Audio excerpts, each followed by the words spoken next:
If you look at what was happening at Jantar Mantar, students want to express themselves.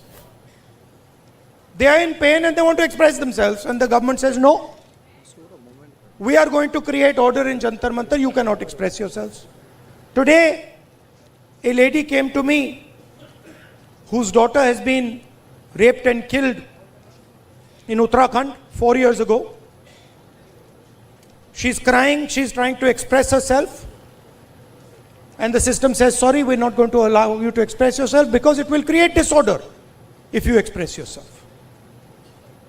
So, their job and their political philosophy is to impose an order on India, and an order that benefits them and certain other people. And our job is to make India express itself and break that order. It's not complicated. I'll show you. Sandeep, can you give me an order?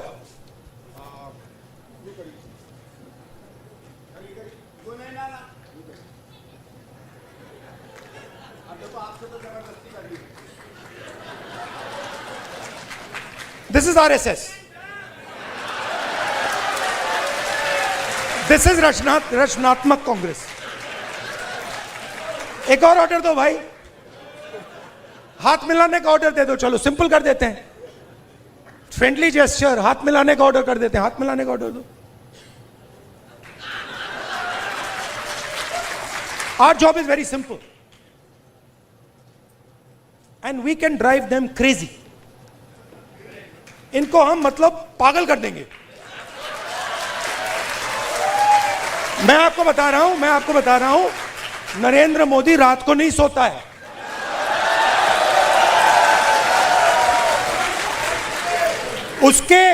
उसके अलग अलग कारण है. उसका एक obvious कारण है और उसके बहुत सारे हिडन कारण भी हैं. आपने देखा अमित शाह, सो कॉल्ड, क्या कहते थे उसको पहले, चाणक्य, और क्या कहते थे, Sardar Patel, तड़ीपार. Where has he disappeared? वो भाग गया. वो 20 दिन के लिए पार्लियामेंट हाउस में नहीं घुस पाया वो. Why? Because for the first time they are feeling India's expression. और अब इनको बात समझ आ गई है कि अब ये देश अपने आप को एक्सप्रेस करने से नहीं रुकने देगा. ये चल रहा है गया, और आपको अपना छोटा सा मतलब आरएसएस का ऑर्डर क्रिएट करना है, क्रिएट कर दो, उठा के तोड़ के फेंक देगा. ये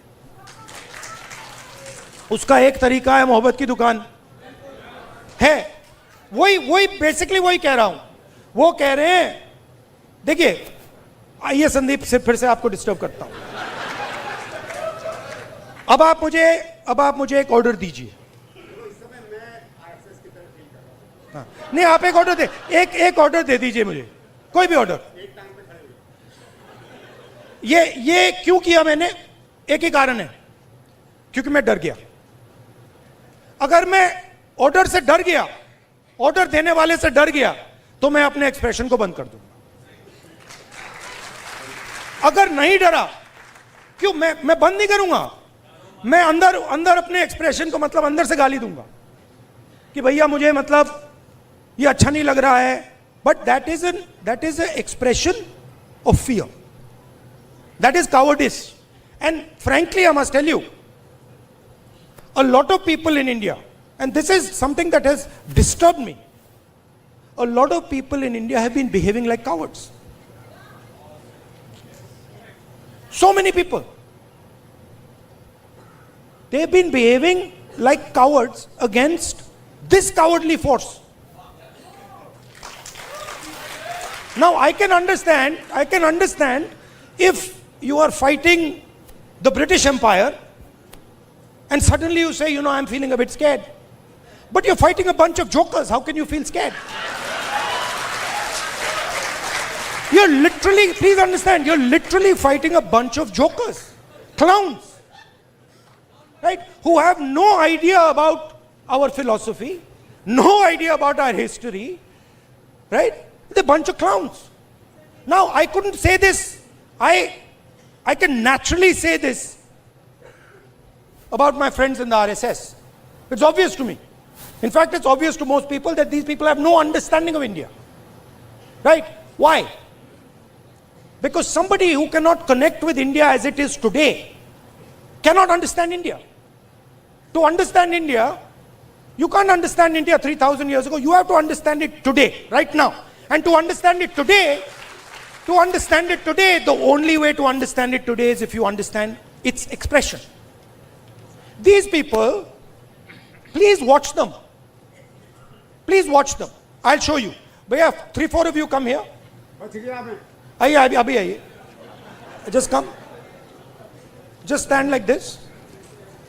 Just stand next to him. Just stand next to him. Just come. Stand here. Now do that RSS salute. That one. How do you do it? Just do it. Just do it. Just do the RSS salute. See, they're not taking the order. Right? But this is what that structure looks like. This is what the RSS looks like mentally, conceptually. Now let me show you the Congress. Let me show you. No, they are now, suddenly they became the Congress. See? So these people, what have they done? What is the magic trick? The RSS has been utilized, has been captured and been utilized by large capital. Okay? Please understand. Large capital, Mr. Ambani, Mr. Adani, these guys have captured the RSS. The RSS ceased to exist long ago. What was the RSS? The RSS was the expression of the small Indian businessman. Goldsmith, jeweler, banya, that was the RSS. That died. It's gone. Today the RSS is an instrument of Mr. Adani. That's all it is. And they stand there with their lathis and all making a fool of themselves. Hindi में बोलूं, मेरा कहना है RSS क्या था? RSS जो छोटा businessman था, मैंने स्टडी की ये बात, जो छोटे छोटे बिजनेस वाले थे, मिठाई की दुकान चलाते थे, सोनार थे, लोहार थे, इनकी फोर्स थी. उनको तो उन्होंने धोखा दे दिया, मार दिया. वो तो सब मर गए.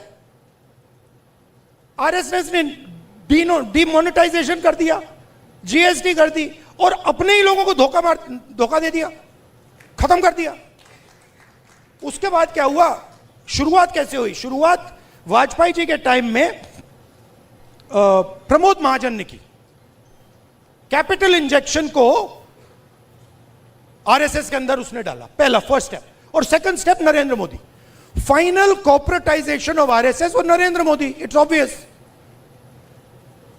RSS as original force is dead. We are not fighting. They finish, they gone. Now RSS is a instrument of large capital. They are servants of Mr. Adani, just like Mr. Modi is servant of Mr. Adani. Now, what is our problem?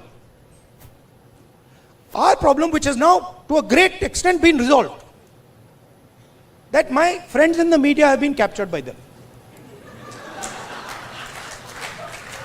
It's a big problem, because they will come and tell me, sir, we don't like what is happening. But we have to, they tell me, I'm telling you, we have to feed our children. हमें भी नौकरी करनी है. मेरे मतलब वो prime minister house के सामने पुलिस वाला है, मेरे कान में विस्पर कर रहे हैं, भैया इनको हटाइए, आप यहां से इनको हटाइए. वो मुझे हटा रहा है और मेरे कान में कह रहा है, भैया इनको हटाओ. मैंने कहा ये क्या बात कर रहे हो? नहीं हमारी नौकरी है, हमें काम करना है। अंडरस्टैंड, इनका भी एक्सप्रेशन मैं समझता हूं कि आपको अपने बच्चों की स्कूलिंग करानी है, फ्यूचर बनाना है, but there is also something known as national spirit. What is national spirit? National spirit is we are not going to allow a bunch of clowns to create order over us. Have you ever seen the Prime Minister have a conversation like this? Have you ever wondered? आपने कभी सोचा है कि प्रधानमंत्री press conference क्यों नहीं करते हैं? ये मेरे लिए नहीं सुनिए, ये मेरे लिए पहले बड़ी सरप्राइजिंग चीज थी। मैं सोचता था कि इसके पीछे कोई मार्केटिंग की स्ट्रेटेजी है, कुछ है। फिर मैं भैया उनके साथ कमरे में बैठ गया 5 मिनट और बात समझ आ गई, भाई ये तो जा ही नहीं सकता मीडिया के सामने, ये तो वहीं का वहीं 5 मिनट में खत्म हो जाएगा। रियलिटी है, मैं आपको रियलिटी बता रहा हूं। तो रचनात्मक कांग्रेस का मतलब क्या है? आपको एक्सप्रेस करना है। आपने एलजीबीटी की बात की, आपने आदिवासियों की बात की। एक्सप्रेशन को दबाना नहीं है, कोई भी हो। और मैं आपको बात को और भी आगे ले जाता हूं।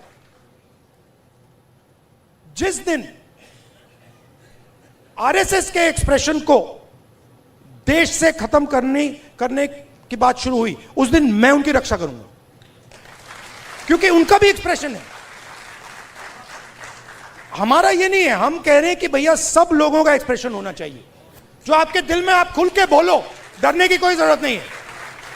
आप किसी और को नहीं दबा सकते। आप ये नहीं कह सकते कि भैया देखो आप सिख हो तो आप गुरु नानक की बात नहीं कर सकते, आप मुसलमान हो तो आप अल्लाह की बात नहीं कर सकते, आप जैन हो तो आप महावीर जी की बात नहीं कर सकते, आप हिंदू हो तो आप शिव की बात नहीं कर सकते। नहीं, जिसको जो बात करनी है, जिसके भी दिल में है, उसको बोलना चाहिए। उसके बाद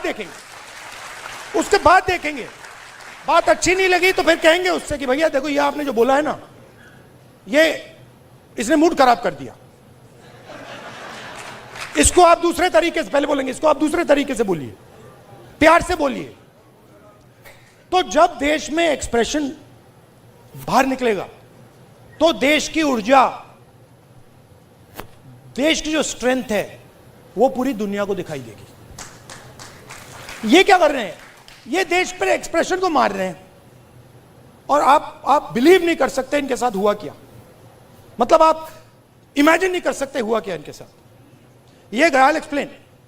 ये गए, संदीप आना जरा,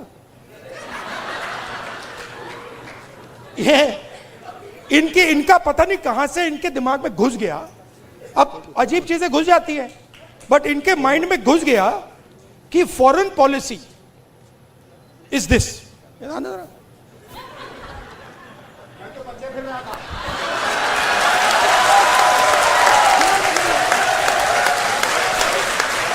अब पता नहीं किसने डाला, कहां से घुसा कि भाई फॉरेन पॉलिसी का मतलब imagine the ignorance foreign policy. एक चीज पूछ सकता हूं? हाँ, मिलनी समझ के तो नहीं पकड़ा था? I have not reached there yet. But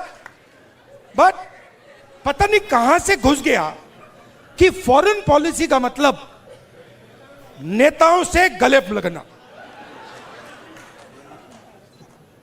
मैं छोटा था, मैं आपको पता नहीं अंदर की बात है, बोलनी चाहिए नहीं बोलनी चाहिए, मां गुस्सा हो जाएंगी शायद, बट ठीक है मैं बोल देता हूं, फिर आप संभालना उनको। तो मैं छोटा था, हम अमेरिका गए, एक्सप्रेशन की बात हो रही है तो कह देता हूं, हम अमेरिका गए। मैं आपको ये बात इसलिए बता रहा हूं कि लीडर क्या होता है, मैं ये समझाने की कोशिश कर रहा हूं। तो हम अमेरिका गए, मैं 12 साल का था, प्रियंका, मैं, मेरी मां, दादी प्राइम मिनिस्टर थे। गले मिलने की बात हो रही है ना। तो स्टेट डिनर था, ऑफिशियल डिनर था। तो दादी और मां ऑफिशियल डिनर पे गए, हम बच्चे थे तो हमें मतलब छोड़ दिया घर, हम खेल रहे थे। 2-3 घंटे बाद दादी वापस आई और दादी कहती हैं कि सोनिया, इन अमेरिकनों ने ना मुझे बिल्कुल बेवकूफ समझ रखा है। तो मां कहती है, मां दादी को मम्मी कहती थी, तो मां कहती है मम्मी वाई। और मेरी दादी कहती है तुमने नोटिस नहीं किया कि जिस रंग की मेरी साड़ी थी उसी रंग का ड्रेस नैन्सी रेगन पहनी थी। मतलब आप अपने दोस्त के घर नहीं जा रहे हो, इस काम में हिंदुस्तान का प्राइम मिनिस्टर दोस्ती नहीं करता है, उसको दोस्ती से कोई इंटरेस्ट नहीं है, उसको अपने देश की रक्षा करने का काम करता है। अब इनके दिमाग में पता नहीं कहां से घुस गया कि ये मेरे दोस्त हैं। वो गले लगने लग गए, थोड़ी देर बाद हो जाता है कि भैया ये मेरा दोस्त है, गले लग लिए 3 बार, दोस्त होगा। वो पीछे से पकड़ लिया उन्होंने। हाँ, वो 2 मिनट में देखो, ये सोच रहे कि मेरे बड़े फ्रेंड हैं, है ना, ये सोचे मेरे बड़े फ्रेंड हैं, ये मैं अपने आप को इनका फ्रेंड नहीं मानता हूं, तो ये आ रहे गले मिलने, मैं आ रहा हूं गला पकड़ने। और मैं आपको बता रहा हूं, नरेंद्र मोदी को 2 मिनट में लपेट लिया।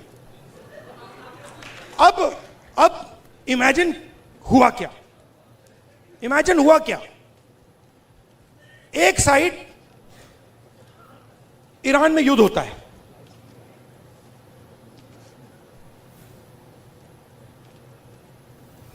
हिंदुस्तान के लिए अगर हिंदुस्तान अपनी स्ट्रेंथ को समझता और अगर हिंदुस्तान का नेता इंदिरा गांधी जी जैसा होता तो हिंदुस्तान के लिए दुनिया में सबसे बड़ी अपॉर्चुनिटी आपके सामने आई। कौन सी कि भैया ईरान हमारा पुराना दोस्त, अमेरिका हमारा दोस्त, रशिया हमारा दोस्त, चलो भैया हम रेलेवेंट बन जाते हैं, इनकी दोस्ती बनाते हैं। हुआ क्या? नहीं हुआ क्या, पाकिस्तान ने हमें जगह उठा के ले गया। जो मीडिएटर पाकिस्तान बन गया और हिंदुस्तान, मोदी जी देखते रह गए। ये हुआ क्या भाई, ये कैसे हुआ? अब क्या हुआ? अभी ये मीडिया वाले आपको बता नहीं रहे, मुझे मालूम है। आजकल भैया मैं आपको बता रहा हूं, मोदी जी के ऑफिस के अंदर से मुझे इंफॉर्मेशन मिलती है। पूरा रिवोल्ट चल रहा है अंदर। हुआ क्या?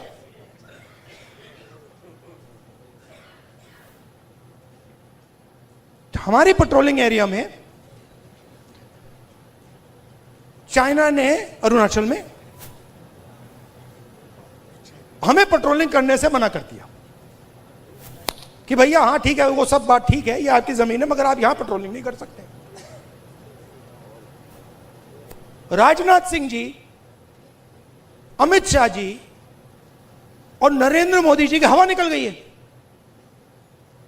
वो क्या कर रहे हैं? ऑपरेशन अभी चल रहा है। सारे मीडिया के एडिटर्स को कॉल कर रहे हैं कि भैया ये बात आप अपने अखबारों में मत डालो, छुपाओ।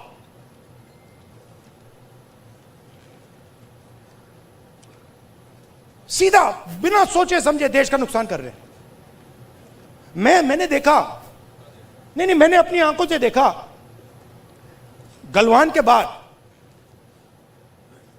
प्रधानमंत्री आए, जूम कॉल थी, प्रधानमंत्री कहते हैं हिंदुस्तान की जमीन का 1 इंच चाइना ने नहीं लिया।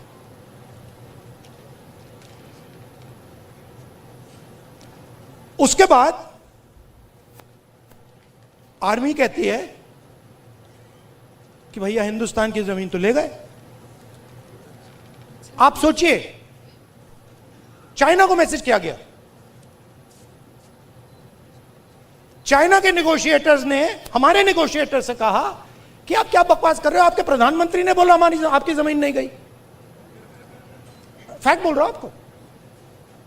आर्मी कह रही है कि भैया हमारी जमीन गई, चाइना का नेगोशिएटर कह क्या बकवास कर रहे हो, तुम्हारा तो प्रधानमंत्री कह रहा है नहीं गई है, जाके उनसे बात करो। तो इन्होंने इंटरनली देश को खत्म कर दिया है, फॉरेन पॉलिसी उड़ा दी है, और सारा का सारा काम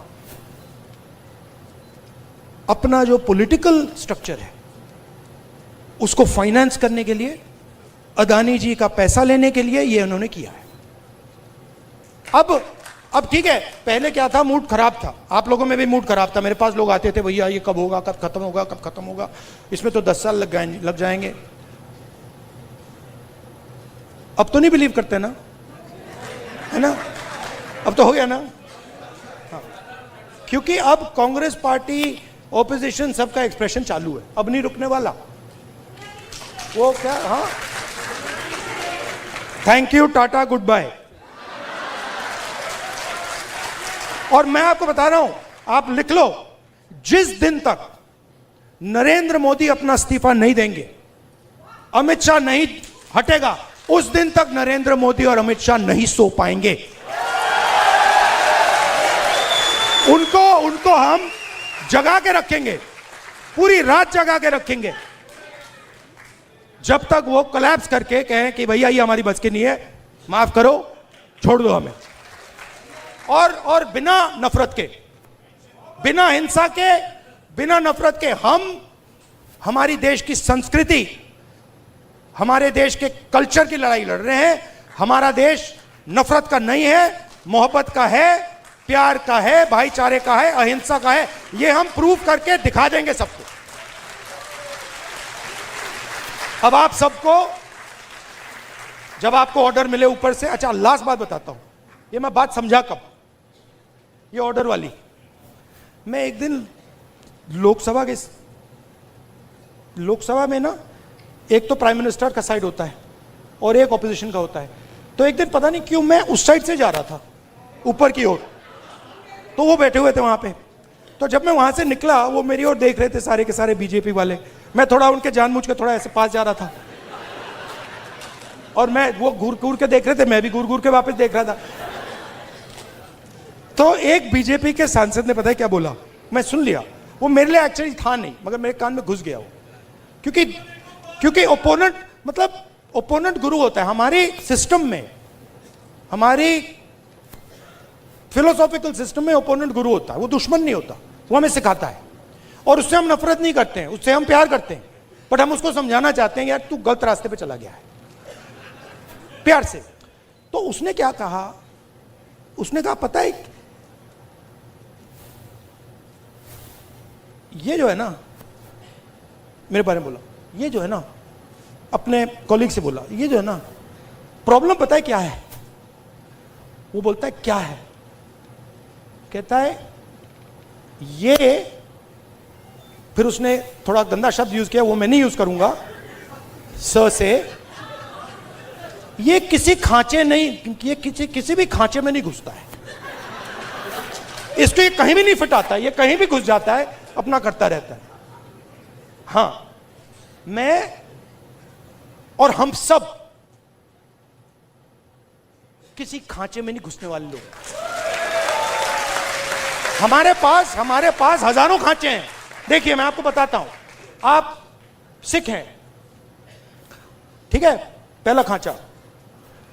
दूसरा खांचा, आप बॉलीवुड स्टार जैसे हैं लुक में, दूसरा खांचा।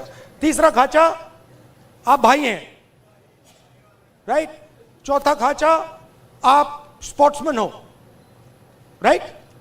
हम सबके पास हजारों खांचे हैं, जो चूज करना कर लो, किसी एक खांचे में नहीं फंसना। Love you all, thank you very much, keep fighting.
समाज सेवक हैं आप, अगर मुझे अपने चैनल के माध्यम से जनता तक पहुंच चीज़ आपने देखी होगी, जो आपने सोचा होगा ये जनता तक जानी, तो जो चीज़ जनता तक जानी चाहिए वो जनता तक पहुंचाने की कोशिश है। सेवा और कार्य में अंतर है, तो वो चर्चा होगी तो बात करेंगे। मुझे बच्चों से बड़ा लगाव है, गठन किया और ये तय किया, जो वहाँ बैठे हुए कमीशन खोर अधिकारी हैं, पहले अपना हिस्सा नहीं, वो पहले कैश कहते ले आओ, 10 लाख देना, अगर मदद करना चाहते हैं तो कहते हैं 6 लाख दे जाओ कैश, तो हम 10 लाख की चेक देंगे। को ये सब चीज़ें पता थी, मैं कभी गवर्नमेंट के पास गया ही नहीं। 25 साल से मैं बच्चों के लिए काम कर रहा हूँ। हेपेटाइटिस बी के 50,000 टीके लगवाए हैं। जो बड़ा महंगा टीका होता है। हाँ, तब अब तो खैर लगने लगा अस्पताल में। मैं बात कर रहा हूँ 2001-2 की, हमने लगभग 50,000 टीके हमने लगवाए होंगे बच्चों को, 3 डोज। तो ये हमने खूब करा है। हमने कुछ बच्चे अडॉप्ट कर रखे मिलती है। मैं बच्चों के लिए काम करता हूँ। मैंने खिलौना बैंक का नाम आपने सुना है, इतना बड़ा खिलौना बैंक है, उसकी स्थापना मैंने की थी। उसकी घटना बताना चाहूँगा, आप इसको एडिट में हटाइएगा मत, इस घटना को जो मैं बताने जा रहा हूँ। मैं एक बिल्डिंग बन रही थी, मेरे बुआ के बेटे हैं, तो उन्होंने कहा दादा आओ चले जरा वहाँ साइट पे, तो उनके साथ साइट पे गया। तो बिल्डिंग बन रही थी यहाँ ओमेक्स, वो जो सुशांत गोल्ड सिटी में। तो लक्ष्य बिल्डिंग बन रही थी, तो वहाँ पर औरतें काम कर रही थी। 2 बच्चे खेल रहे थे वहीं जहाँ कैंप कार्यालय टाइप का बन जाता है। हाँ, कैंप कार्यालय में 2 बच्चे खेल रहे थे। एक बच्चा रहा होगा 1.5 साल का और एक बच्चा साल भर का, वहीं धूल में खेल रहे थे। तब तक एक छोटा बच्चा बहुत तेज़ी से रोने लगा। तो उसकी अम्मा ऊपर थी, सीढ़ी से ईंटा वींटा ले जा रही थी, तो उसने चिल्ला के उधर पास के किसी से कहा कि उसको खेलने को कुछ दे दो। तो उस आदमी ने एक ईंट का टुकड़ा उसे दिया, उस बच्चे को दिया जो साल भर का था। वो बच्चा उस ईंट के टुकड़े के साथ खेलने लगा और वो बच्चा खेलने लगा और मैं रोने लगा उस बच्चे को देख के। मेरे वही उस बच्चे को देख के जब वो ईंटा से खेलने लगा तो मैं रोने लगा कि एक हम लोगों के बच्चे हैं जो 10 मिनट खेल के खिलौना तोड़ देते हैं, फेंक देते हैं। ये बच्चा है जिसको खिलौना नसीब नहीं है और ईंटे को खिलौना मान रहा है। बस उसी दिन हमने खिलौना बैंक की स्थापना की। अमीर लोगों से खिलौने लेके गरीब लोगों तक, गरीब बच्चों तक मैं खिलौने पहुंचाता हूं। कुछ अपनी तरफ से भी खरीद के पहुंचाता हूं, कुछ अब तो उसमें हमने कपड़ा भी जोड़ दिया है कि जैसे अमीरों के यहाँ बहुत अच्छे कपड़े हैं तो वो धुला के प्रेस करके लिफाफे में रख दें और लिख दें कितने उम्र के किस बच्चे के लिए हैं। जैसे 8 साल की लड़की तो लिख दें 8 years गर्ल। तो हम 8 साल की बच्ची को इस तरह से हम लोग कर रहे हैं और इसमें गवर्नमेंट से हमने कभी कोई मदद नहीं ली 25 साल में। बहुत अच्छा सर्वेश जी, लेकिन पॉडकास्ट को ख़त्म करने से पहले हाँ, एक कोई हास्य कविता के साथ मैं चाहता हूँ ख़त्म हो। अच्छा, तो मैं कुछ हास्य के शेर सुना देता हाँ, हूँ। हाँ, हास्य के क्योंकि वही जल्दी हो सकता है। और ये शेर मेरे विदेश में बड़े पसंद किए गए और जैसे वो रूस में बहुत ज़्यादा ये पसंद किए गए, अमेरिका में बहुत पसंद किए गए। कि जलाले शम्मा से, ये पहला शेर तो गंभीर है। जलाले शम्मा से तो हिम्मते परवाना बेहतर है, सुलगती ज़िंदगी से तो सदा जल जाना बेहतर है। तुम्हारी झील सी आँखों में मुन्ना लाल दिखता है तुम्हारी झील सी आँखों में मुन्ना लाल दिखता है, तुम्हारा इश्क 2 कौड़ी मगर अफसाना बेहतर है शर्मा भी तेरा आशिक है, वर्मा भी तेरा